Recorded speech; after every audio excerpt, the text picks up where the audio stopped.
That concludes general questions. The next item of business is First Minister's questions, and at question number 1 I call Russell Finlay. Thank you, Presiding Officer.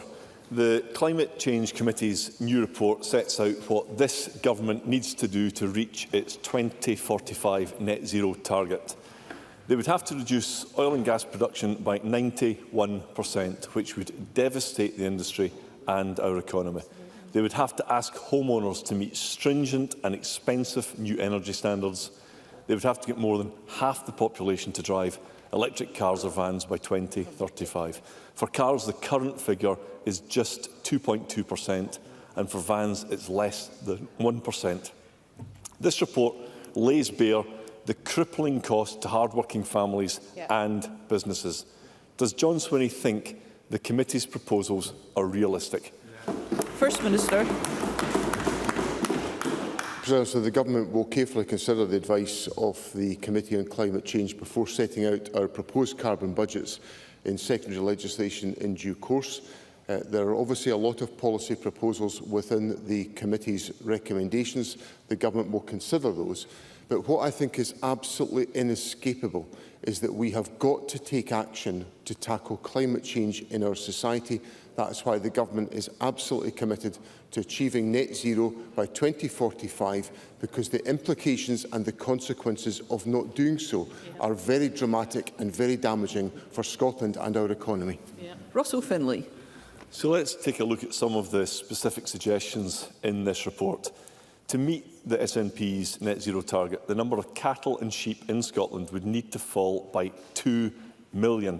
A cull of 2 million animals in the next decade. That's around 25%. This would drive farmers out of business, destroy the rural economy and put our food security at risk. The report says that Scots would need to eat 1/3 less meat. This is utter madness. It's an act of national self-harm.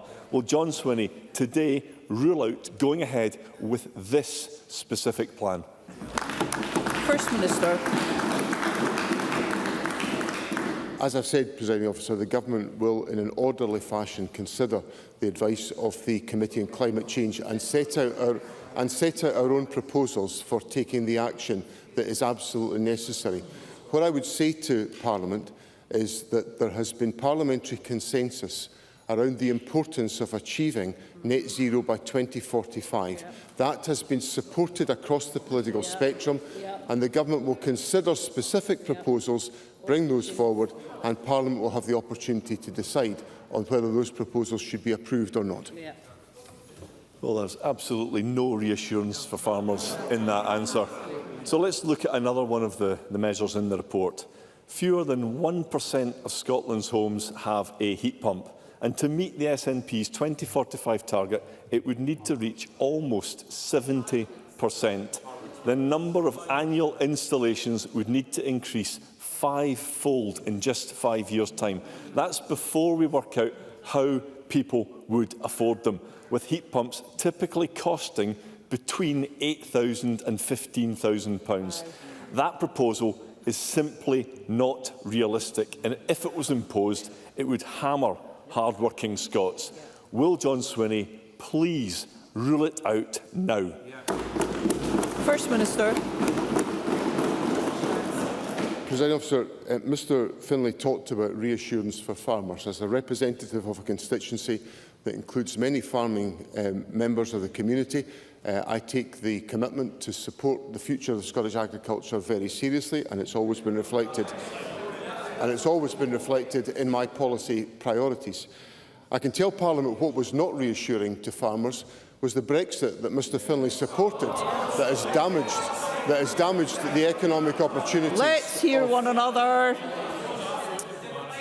It's the Mr. Brexit. Ross. Mr. Ross. You have persistently refused to abide by our standing orders, and I would ask you to leave this chamber, and you are excluded for the rest of the day. First Minister. Presiding Officer, the issue of... Sorry, excuse me, First Minister. Mr. Ross, I have asked you to leave the chamber. Please do so.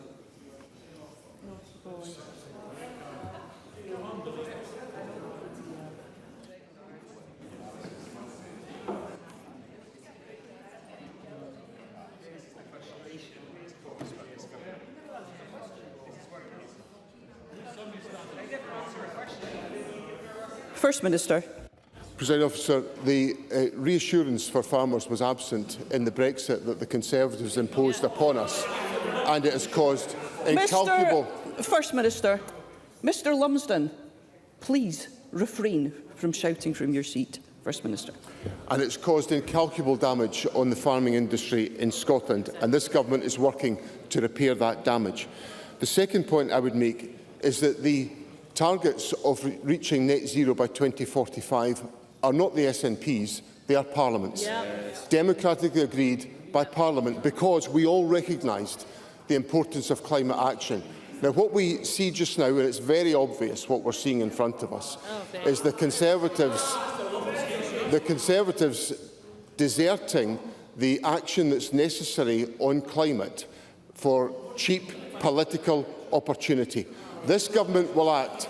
This government will do what it always does, act in the best interests of the people of Scotland and secure the future of our country. Russell Finlay. Thank you, Presiding Officer.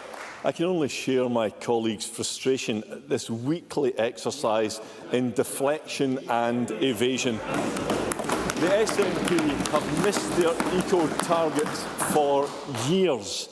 Their expert advisers now confirm that the only way to reach net zero by 2045 is by imposing radical and financially devastating policies. If John Swinney sticks to his target, he has to be honest with the people of Scotland about the price he expects them to pay. People will be forced to ditch petrol cars, rip out their boilers and change their diets. Farmers would need to get rid of cattle. Scotland's oil and gas industry would cease to exist. All of this to be paid through higher taxes and higher household bills. None of this makes sense to people in the real world. It's just not realistic or affordable. And does John Swinney agree? Or will he continue making promises he knows the SNP cannot keep? First Minister. Presiding Officer, between 1990 and 2022, Scotland's emissions halved, while the economy grew by 66.6%. Now, I cite that information to say to Parliament that it is possible for us to grow our economy and reduce our emissions by sensible investment. What does that sensible investment involve? It involves supporting the transition to renewable energy, and I mean the transition to renewable energy, where we manage carefully the way in which we generate our energy by attracting investment, which Let's hear the First Minister. Which we are successfully doing to secure the energy future of our country. That is the commitment of the Scottish Government, to make sure that we deliver a just transition, that we grow the economy and that we always take the action to protect the interests of the people of Scotland. We will do that in the SNP Government, while the Conservatives play politics with the opportunists. Question number 2, Anna Sarwar. Thank you, Presiding Officer. Another week and another set of damning statistics demonstrating the SNP's mismanagement of our NHS. Now 860,925 people on an NHS waiting list. That is 1 in 6 Scots. 105,953 of them have been waiting over a year, and over 13,000 Scots have been waiting for over 2 years, the highest ever recorded. And there is a human cost. Just one example is Tracy Meehan, who has waited over 100 weeks to be treated for an ovarian cyst.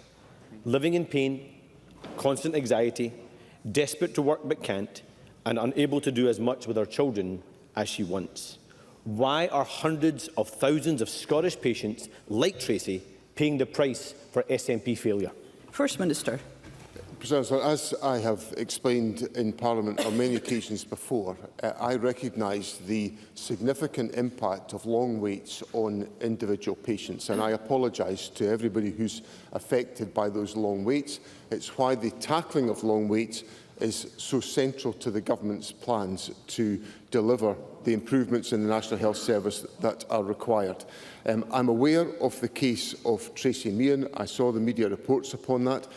My officials have already contacted NHS Greater Glasgow and Clyde to raise the case of Ms Meehan.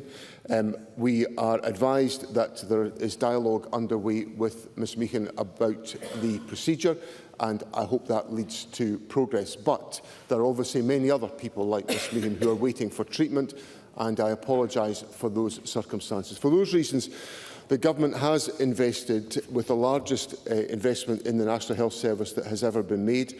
And based on the most recent initiative we took to tackle volume of transactions in the health service and procedures, we expected there to be 64,000 additional appointments and procedures by March of this year, but in fact we achieved 105,500. So I hope that gives Mr Sarwar and members of the public reassurance that the Government is focusing on expanding capacity to tackle the issue that he raises. Ms Sarwar. President Officer, week after week, John Swinney comes to this chamber and apologises, and things continue to get worse. People don't want to hear sorry. They want treatment, and that is on this SNP government.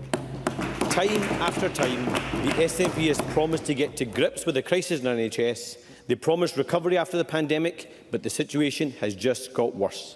The government is now on to its fifth NHS recovery plan, its fourth health minister, its third first minister since that promise, and the crisis only deepens. Thousands of people are waiting over 2 years for procedures in specialisms including ENT, neurosurgery, orthopaedics, that's hip and knee replacements, and gynaecology, including ovarian surgery like Tracy.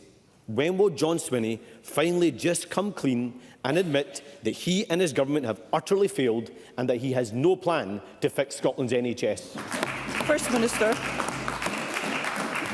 What I'd say to Mr Sarwar is that I welcome the acknowledgement in his question of the significant impact of the COVID pandemic, because all of us must realise that the pandemic had a serious and detrimental effect on the ability of the National Health Service over a period essentially of about 2 years to be able to tackle the health issues that members of the public face. That's why we have a plan in place to focus on expanding capacity, and what I set out earlier on this year involves enhancing the capacity of national treatment centres, about expanding regional delivery of healthcare services to increase levels of activity, and to put in place additional capacity in hospitals like Gartnavel, Inverclyde, Stracathro, Perth Royal Infirmary and Queen Margaret Hospital to deliver more procedures in exactly the specialisms that Mr Sarwar has put to me. So I acknowledge the scale of the challenge, and we're putting in place the practical expansion of capacity to make sure we can treat more patients,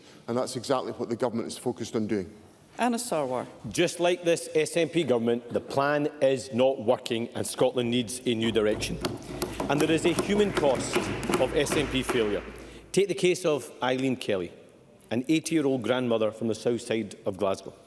Eileen is living with severe osteoarthritis in both hips, so severe in fact that her entire right hip has disintegrated.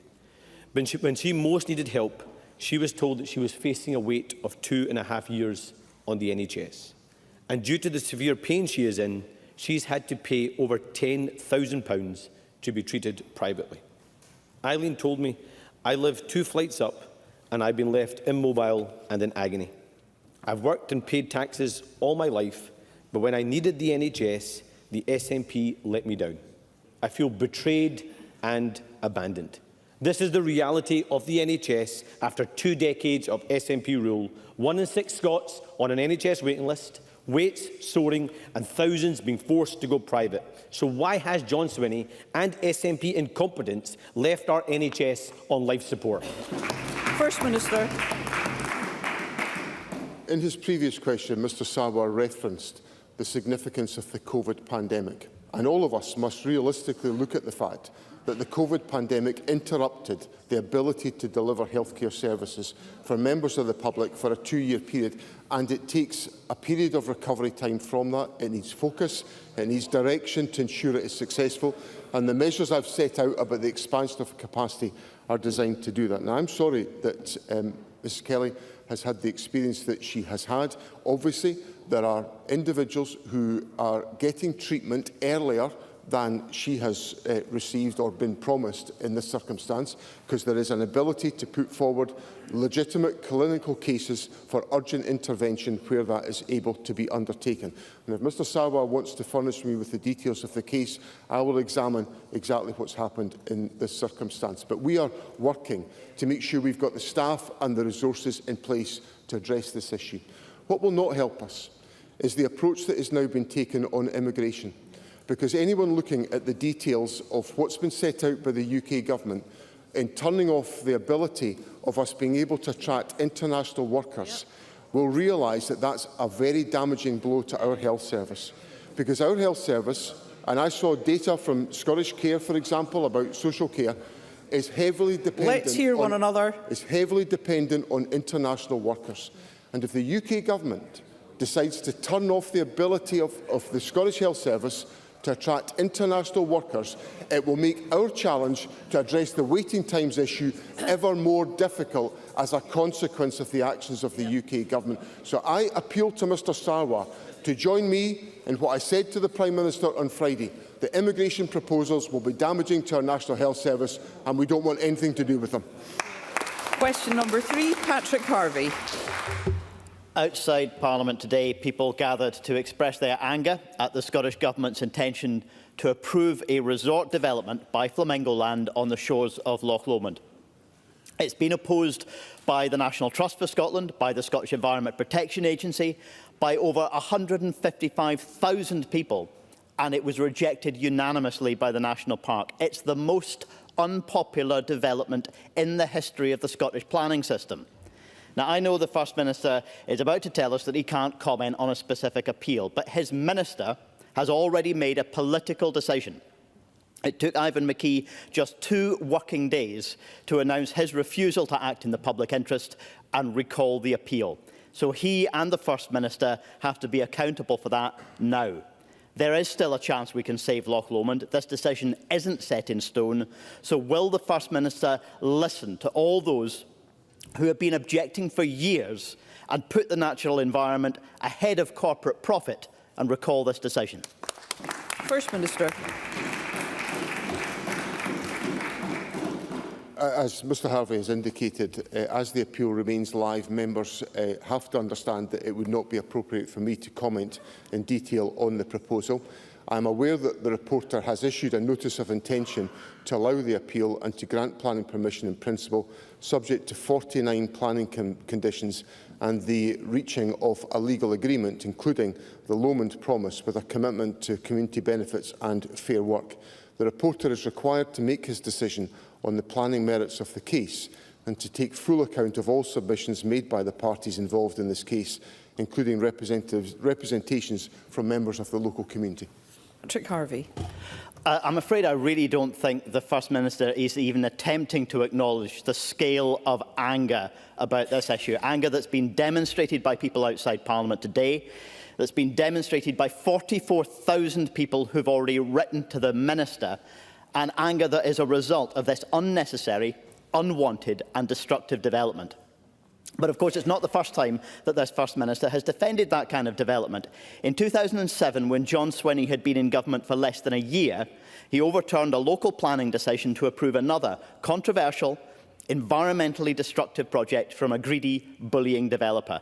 That, of course, was to give Donald Trump his golf course. And even Trump's project director from those days has made it clear that the government was hoodwinked.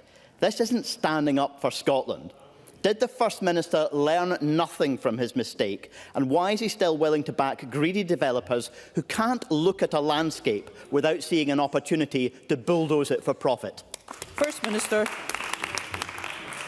So I'm absolutely committed to the protection of the natural environment of Scotland, and in all the decisions that I would take and in the steps I would take, I value and cherish the natural environment of Scotland.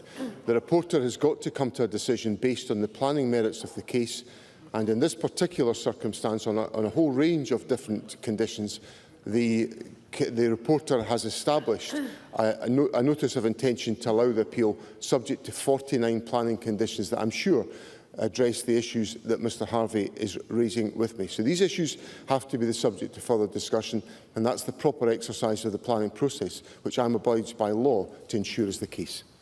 Question number 4, Claire Adamson. Thank you, Presiding Officer. To ask the First Minister whether he will provide an update on the Scottish Government's latest engagement with the UK Government regarding their plans for winter fuel payment and any implications this has for the Scottish Government's work to deliver a universal pension age winter heating payment in Scotland. First Minister. President Officer, since the Prime Minister made his announcement, the Scottish Government has not been furnished with detail, and the lack of information is only adding further to uncertainty. The Cabinet Secretary for Finance and Local Government has written to the Chief Secretary to the Treasury this week, urging the UK Government to share its plans with us as quickly as possible so that we can understand any implications for our own programmes and, crucially, also for our budget. Claire Adamson. Thank the First Minister for his answer.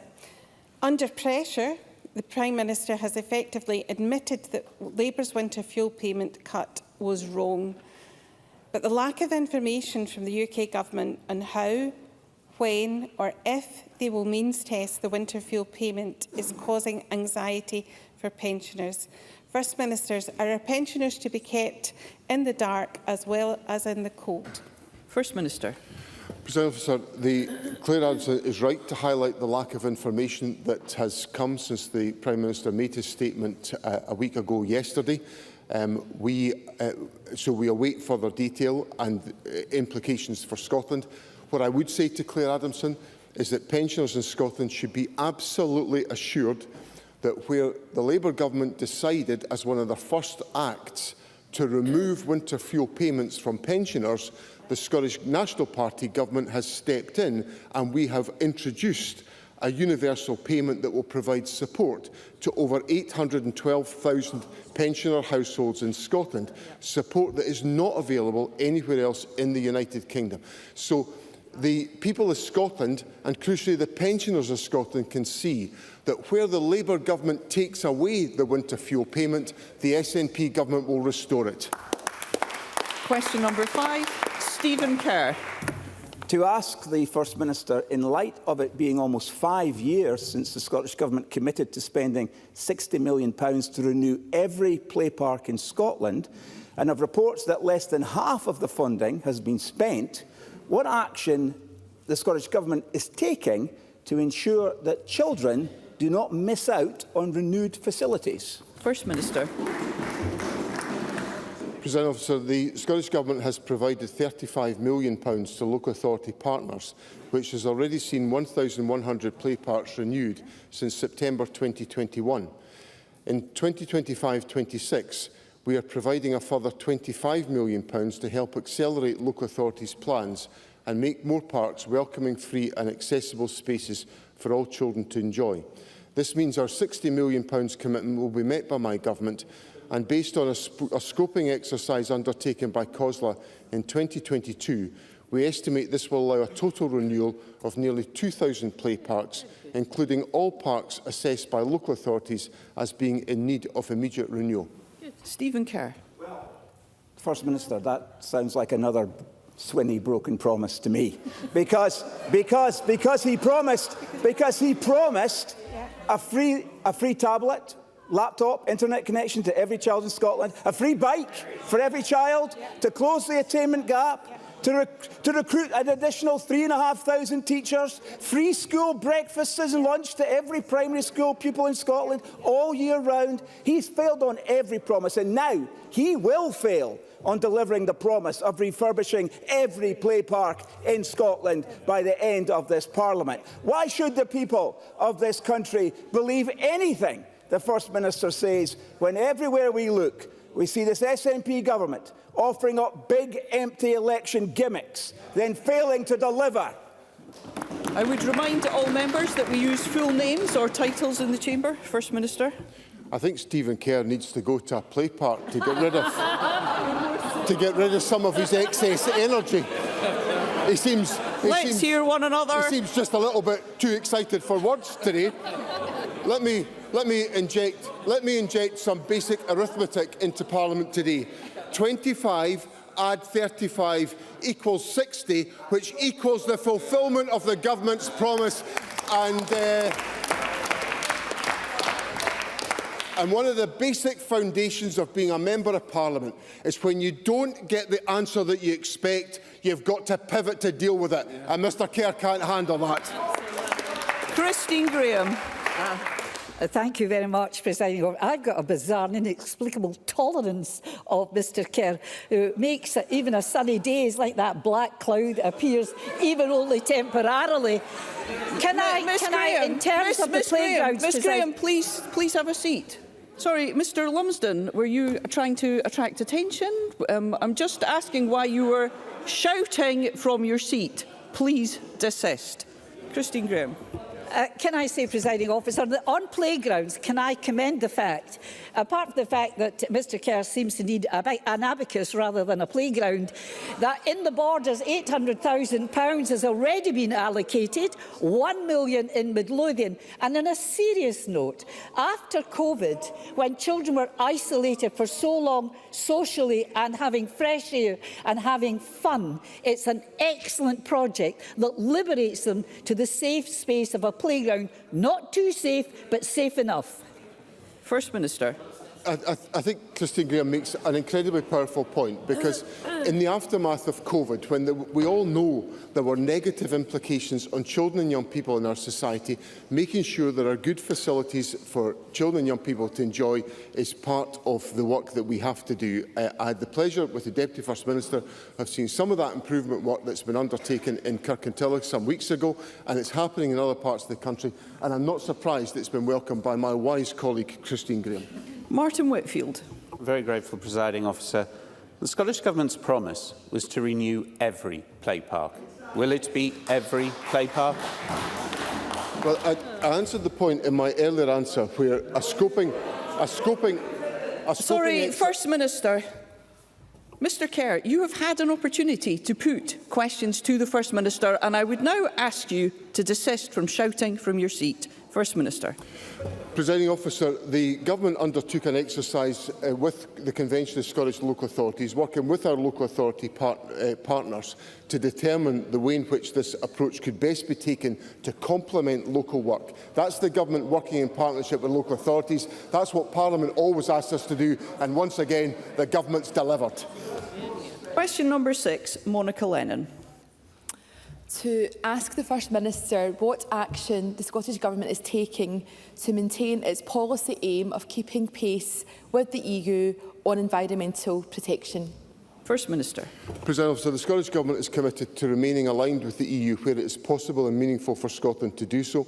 This commitment is reflected in our annual reports to the Scottish Parliament on the use of the alignment power under the Continuity Act. Many of our environmental regulations were derived from EU law, and this is an important area for consideration of alignment. We are currently assessing the revised EU Environmental Crime Directive, including its provision for higher penalties for serious environmental harm, equivalent to ecocide. Monica Lennon. I thank the First Minister for his response. The Ecocide Scotland Bill would make it a criminal offence to cause widespread, long-term or irreversible environmental damage, with up to 20 years in prison for individuals and unlimited fines for organisations.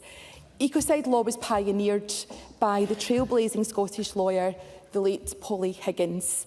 The EU and many countries worldwide are acting to deter and punish these devastating crimes. This is Scotland's time to act. So does the First Minister agree with the bill's aims, and does he welcome this vital opportunity for Scotland to become the first UK nation to criminalise ecocide? First Minister. President Officer, first of all, let me compliment Monica Lennon on the diligent work that she has undertaken to engage with many stakeholders and many parties, and also with the Government, on the formulation of the bill that she has now introduced to Parliament. I recognise the importance that she attaches to this piece of legislation, and the Government understands the significance of the points that are raised. We will, of course, consider the bill that Monica Lennon has brought forward and would welcome further dialogue with her on this question. We are committed to the protection of our natural environment, which is represented by the introduction in February of the Natural Environment Bill.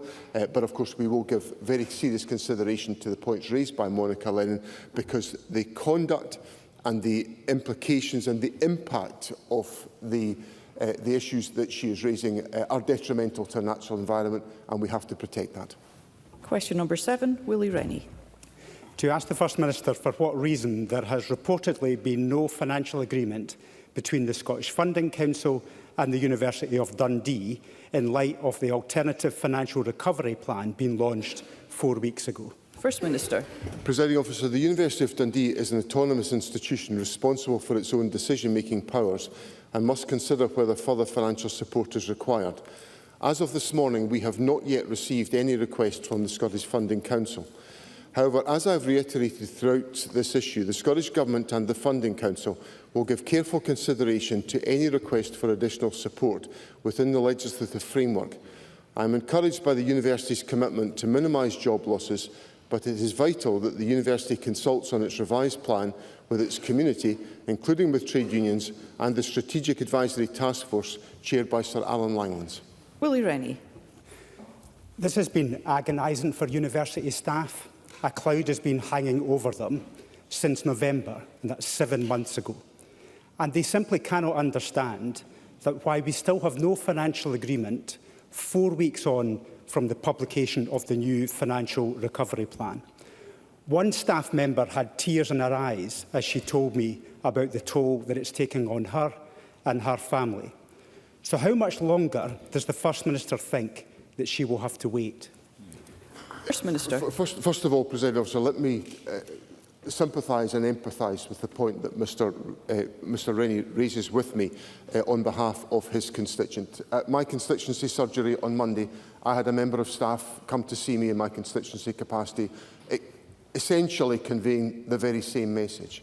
So I understand entirely where Mr Rennie is coming from, and I want to make sure the Government acts properly and effectively to address the legitimate concerns that he puts to me. He will, of course, acknowledge, because he is entirely familiar with the legislative arrangements that we have, that the University of Dundee operates as an autonomous institution. It has to take the initiative to come to the Funding Council and the Government. What I assure Mr Rennie about is that this issue has got the most active engagement of the First Minister, the Deputy First Minister and the Education Secretary and the Higher Education Minister within Government, and we are ready to consider any requests that are made to us properly by the University of Dundee and the Funding Council. Michael Mara. And this is what they had to say to me. The weight of not knowing, of being left in limbo, is taking a huge toll on mental health and morale. It's not just us, it's our families too. The endless delays and broken promises from management and government are leaving us all in despair. When will they do something? The government's own target is 300 job losses, and the costings, I am told, have now been submitted and are with officials. Can the First Minister commit to Parliament today that the voluntary severance scheme will be in place and open by the end of next week? First Minister. Well, Mr Mara knows I can't give that commitment, because that would be me dictating to an independent institution how it should go about its own governance, and I would break the law if I did that. It's as simple as that. Now, I'm trying to give Mr Mara a substantive answer, if he would allow me to do that. I understand the anxieties of members of staff, because they come to my constituency surgeries. I hear it very directly, and I totally accept the worry and the anxiety that is caused. But I have to operate within the existing legal framework, and I give Mr Mara, as I give to Parliament, as I give to members of staff at the University of Dundee, the absolute commitment the Government is engaging actively and promptly on all of these questions. And lastly, let me say this. I have said to Parliament on a previous occasion my absolute commitment to securing the future of the University of Dundee. I unreservedly reiterate that in front of Parliament today, and the Government will follow that approach in all that we do. Thank you. We move to constituency and general supplementaries, and I call George Adam. Thank you, Presiding Officer.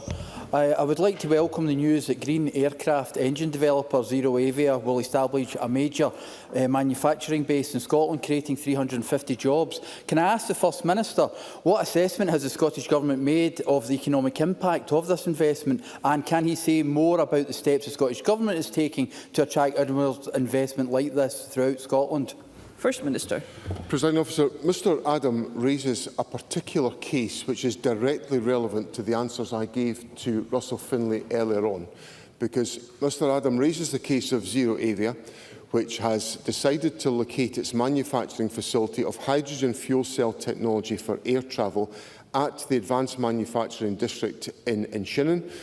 As a consequence of that, there will be up to 350 jobs created, so that's in the low-carbon technologies, 350 high-skilled, high-value jobs being created, made possible by the investment, yes, of Zero Avia, but also the investment of the United Kingdom Government's National Wealth Fund and the Scottish Government's the Scottish National Investment Bank that acts on our behalf, and by investment from Scottish Enterprise. So this is a classic example of how, by working with the private sector, the government can attract investment. This is the work the Deputy First Minister is leading within government to make sure that we attract investment into Scotland and that we create economic opportunity out of the journey to net zero, which is the point I was making to Mr Finlay in my earlier answer. I'm delighted that there will be a positive economic impact in Mr Adams' constituency in Paisley and also in the constituency of my colleague Natalie Donanis. Oliver Mundell. Thank you, Presiding Officer. Having milked the public purse for years while the going was good, Stagecoach have now decided to throw Dumfries and Galloway under the bus, with reports they're planning to exit the region altogether, abandoning over 100 members of staff, closing 2 depots in Dumfries and Stranraer, and even handing back school transport contracts. This presents a huge challenge across a large rural local authority, and constituents are seeking urgent reassurance that they will still be able to get to work, school and hospital appointments. Will the First Minister commit the Government and its agencies to working with Dumfries and Galloway Council to help ensure bus services do not collapse and explore alternative options that will help retain current drivers and staff? First Minister. Presiding Officer, as I understand this issue, this is part of a live procurement exercise that's been led by Dumfries and Galloway Council. And that is going through a process, and the Scottish Government has no involvement in that decision-making process. I am assured that local authority officers are working through options as part of the procurement process, but I understand the point that Mr Mundell puts to me of the importance of sustaining community travel services in Dumfries and Galloway. They will be challenging enough for members of the public without any diminution of those services. So I will ask my officials to look at the situation to see if there is any scope for the Government to assist in reaching agreement. But what I'm being advised so far is that this is a live procurement exercise involving the Council. But I'll take Mr Mundell's point away and consider how the Government can assist in any way. Colin Smith. But First Minister, do you accept that given the scale of the services provided by Stagecoach in the region, where they have a near monopoly on school transport and those lifeline subsidised services, that we do need to look at alternatives urgently, because we cannot face a situation where school kids in August may not be able to get to school through bus transport because of the actions as part of this negotiation at the moment, and lifeline services are taken away? It is an example of the fact that the bus network system is broken in this country, and big companies have a monopoly, and when they walk away, it's communities that miss out most. First Minister. I do accept the final point that Mr Smith makes, and hence the importance of, in this exercise, Dumfries and Galloway Council acting in a fashion that enables the continuity of services to be provided. I think there are obviously legislative options, but there are opportunities available in legislation for bus services to be organised in a different way. That's been provided for by the legislation that this Government has enacted. But I accept that in the timescale that Mr Smith and Mr Mundell have put to me, it is very urgent for there to be a resolution on this question. So I'll give Mr Smith the assurance I gave Mr Mundell that the Transport Secretary will look at this case and see if there's anything the government can do to try to help to resolve matters to ensure continuity of services, which is a legitimate expectation from Mr Smith. Colin Beattie. Can I ask the First Minister how the Memorandum of Understanding between the Scottish Government and the Ministry of Foreign Affairs of Ukraine, committing our government and that of Ukraine to strengthening trade and investment links, will allow Scotland to do its part in supporting Ukraine to rebuild their country in the face of Russia's illegal war? And can I ask the First Minister to make a commitment to Parliament and to the country that his government will keep under active review the ways in which Scotland can support the future of Ukraine and, by extension, the peace and stability of Europe? First Minister. President Officer, I had the enormous pleasure on Tuesday evening, along with Richard Lochhead, the Business Minister, to meet with the delegation who have come, delegation of mayors from around Ukraine who have come to Scotland to sign the trade agreement and also to encourage collaboration. The agreement was signed by the Cabinet Secretary for External Affairs, Angus Robertson, on Wednesday on the Government's behalf. And this dialogue has been encouraged and enabled by the work of the cross-party group in Parliament on Ukraine, of which Mr Beattie is the convener, I understand, and I'm really grateful to the cross-party group for that support. This is one example about how we can establish further cooperation and collaboration with Ukraine as the country tries to recover from the illegal invasion of Ukraine. But it also is an opportunity for me to indicate our resolute support for the people of Ukraine. I was in London on Friday and I met the Prime Minister, and I have to say, of all the things the Prime Minister said to me on Friday, I cannot compliment enough his resolution in support of Ukraine in all that he said to me and to leaders of other devolved governments on Friday. And I applaud the Prime Minister for that resolute support. He speaks on behalf of the Scottish Parliament about the importance of us standing up to Russian aggression, protecting Ukraine and securing its future. And we will stand steadfast with the people of Ukraine in that regard. Rachel Hamilton. Thank you, Presiding Officer. Due to historic SNP cuts, the Scottish Fire and Rescue Service has brought forward plans to scrap 24/7 fire cover at Hoyk Fire Station. This will leave towns and nearby communities at risk. I met with firefighters this month who told me how these cuts will pose a direct threat to them and residents across the borders. Will the First Minister join my campaign to save Hoyk Fire Station? And given the very real danger this will pose to my constituents, I feel it's imperative he gets back behind this campaign. First Minister. Presiding Officer, the Scottish Fire and Rescue Service is undertaking a consultation on different aspects of service redesign. They will conduct that in an engaged fashion. There are 23 service delivery review options that are being considered as part of a full public consultation that will commence at the end of June 2025. So obviously the points that Rachel Hamilton has made can be part of that consultation. In relation to, and it's important that, and that will be approached by the Scottish Fire and Rescue Service on the basis of what is a sustainable approach to fire and rescue cover around the country. And that, of course, varies around the country based on the number of incidents and the level of risk that is carried in particular localities. But it will be carried out on a professional basis by SFRS. In relation to the financial questions, the Government has increased the budget for the Scottish Fire and Rescue Service by £18.1 million for this financial year, and indeed the budget has increased by £97 million since 2017-18. So the Government's been investing, but from time to time the Fire and Rescue Service needs to explore what is the right deployment of its resources, and it will do that in a professional way whilst protecting public safety. Emma Harper. Thank you, Presiding Officer. Following the UK Government's delayed publication of its child poverty strategy, Save the Children has warned this will mean 20,000 more children will be dragged into poverty. Does the First Minister share my concern that Westminster's inaction is yet again getting in the way of Scottish Government's work to eradicate child poverty in South Scotland and across the rest of Scotland? First Minister. Presiding Officer, I think it's important that action is taken across all governments to eradicate child poverty. That's the focus of my government. We're taking steps to, we have the child payment in place, which is increasing this year. We have taken the decision to abolish the two-child limit, which is an important step in lifting children out of poverty.